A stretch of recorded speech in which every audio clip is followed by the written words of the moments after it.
eu acho que a Noruega ela pode chegar numa final de Copa. Não estou afirmando que vai chegar. E eu digo isso porque desse lado da chave, eu não acho que ninguém está jogando muito mais que a Noruega. E nem acho o time da Noruega assim, um time fortíssimo. Acho um time ok com um baita de um artilheiro. E esse cara faz muita diferença.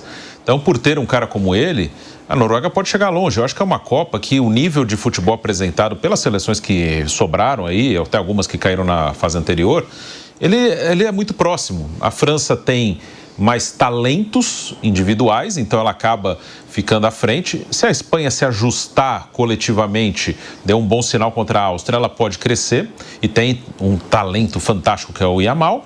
Mas se a gente olhar jogos de seleções tradicionais contra seleções que não são tão grandes, tradicionais, historicamente, estão sendo resolvidos pelos caras diferentes. Esse é um grande ponto dessa Copa. Os caras diferentes estão resolvendo, estão fazendo a diferença, né? Como o adjetivo diferente já diz. A Noruega passou por Costa do Marfim pelo Haaland. E ok, ele fez aquele gol empurrando para dentro do gol. Mas assim, ele está lá para fazer o gol. Contra Senegal na fase de grupos, o Haaland decidiu o jogo, foi um jogo igual. Hoje, foi um jogo igual. O Haaland decidiu para a Noruega. A Inglaterra ganhou de Congo porque o Kane decidiu o jogo. A Inglaterra não foi superior ao Congo. A Inglaterra, se foi superior, foi um pouquinho. O Kane que decidiu o jogo para a Inglaterra. Como o Messi, na fase de grupos, os 2 primeiros jogos, ele fez todos os gols da Argentina. Não fez todos contra a Jordânia, porque jogou com o time reserva. Contra o Cabo Verde, é ele que abre o caminho da vitória. Como a França, só que aí a França tem mais caras, tem Mbappé, tem Olise, tem Dembélé. Se você pegar os jogos, a maioria o Mbappé decide, o Olise com assistências. O único jogo que o Mbappé não decidiu com gols foi o Dembélé, que decidiu metendo 3 na Noruega, com o time reserva da Noruega. Então, quem tem um cara como esse, pode chegar longe. Não há, vamos supor que dê Noruega e Inglaterra, vai.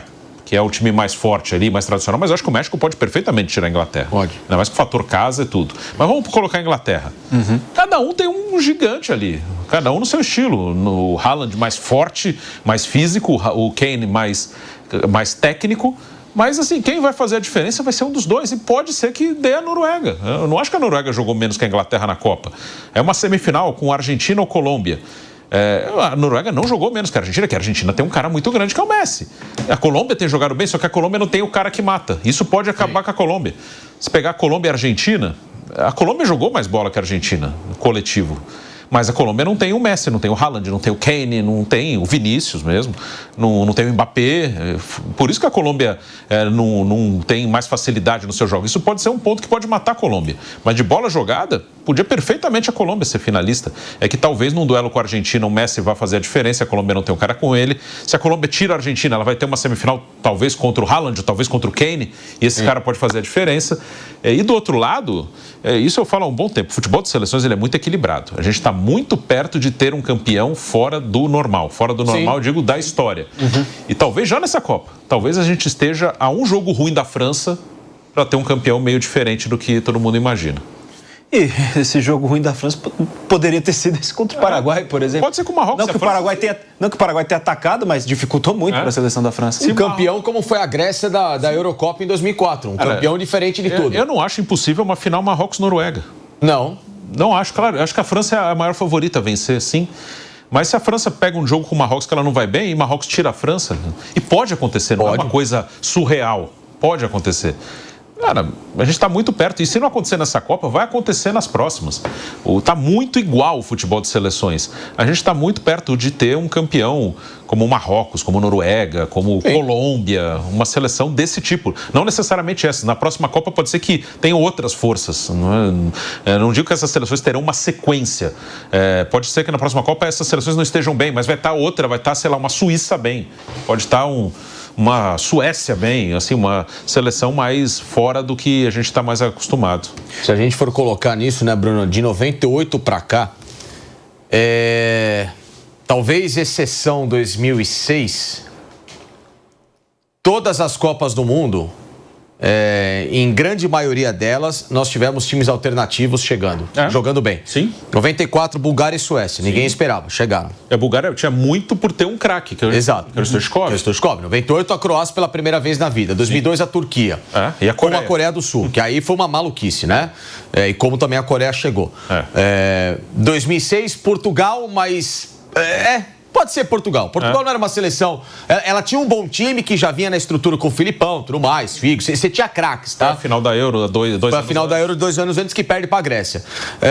2010, Uruguai. 2010, Uruguai. Que não chegava a 40 anos numa semifinal. Não chegava a 40 anos. 2014, menos, porque Brasil, Alemanha com Holanda e Argentina um pouco mais tradicional. 2018, Bélgica e Croácia. Nossa.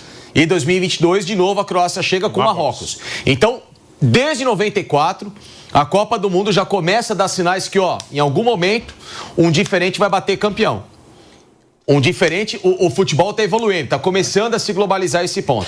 E a França e a Espanha entraram nesse círculo de potências, se pegar historicamente, há pouco tempo. Há pouco tempo, claro. Sim, 98 faz muito tempo já, mas se você pegar um torneio que começou em 1930, não é... Até então a França não tinha nenhuma final. Ela tem agora 4 das últimas 7. A França é uma superpotência recente. Sim. Ela não é uma superpotência histórica como a Itália, como a Alemanha, como o Brasil. Ela é uma superpotência recente. A Espanha, até o Felipe tem a minha idade. A Espanha, como ela era vista, até aquela geração que ganhou 2 Euros e uma Copa, era vista como uma seleção de quartas de final. A Espanha nunca ganha nada, vai amarelar. Chegar nas quartas tá legal. É mais ou menos como, sei lá, como é vista hoje a própria Noruega com o Haaland, uma Suíça, uma Bélgica. A Croácia. A Croácia, é isso.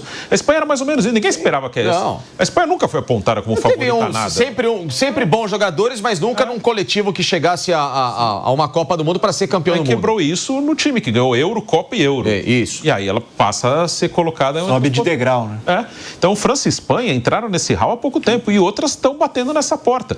O que eu acho, que eu já falei algumas vezes, eu não acho que vai ser fixo uma. Eu acho que vai variar. Mas toda hora vai ter alguém batendo na porta para ganhar, claro. E está muito perto de um desses ganhar. Agora é Marrocos, é Noruega, é não sei o quê. Na próxima pode ser o Senegal. Na próxima pode ser uma Costa do Marfim. Se aparece um cara top ali, num Senegal voando, pode ser Senegal. Pode ser uma seleção assim. Exatamente. E Marrocos e Noruega, que você falou, seria uma finalzaça, hein? Sim. Seria legal pra caramba, Marrocos. Eu acho possível. É que a França é muito... Eu acho que a França é o... seria sonhar demais, talvez. A França e a Espanha, entre aspas, são as duas seleções que têm mais condições individuais de chegar a uma final de Copa do Mundo daquele lado. Mas nenhuma garantia que a Espanha, por exemplo, amanhã ganhe de Portugal. Não. Nenhuma. E a França é favorita com o Marrocos, mas como eu disse, a gente pode estar a um dia ruim da França de ter uma coisa muito alternativa. E desse lado, né, Francine, até falando sobre Noruega mesmo, desse lado da chave está tudo muito aberto, né? Tudo pode acontecer. Pode.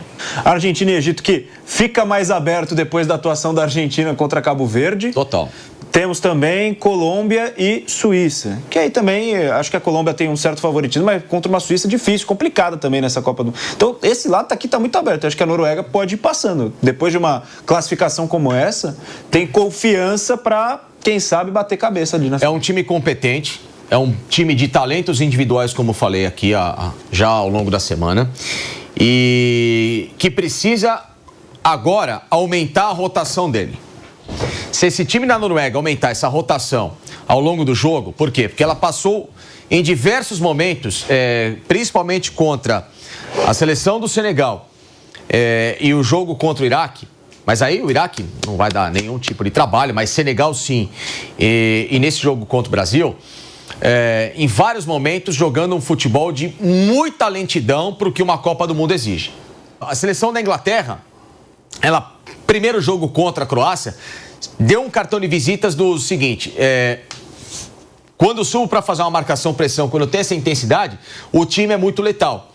Depois, nos jogos seguintes, não fez isso, sofreu, inclusive contra a Congo. Aí no final do jogo contra a Congo, ela ameaça fazer um pouco de abafo, que é quando ela consegue virar o jogo.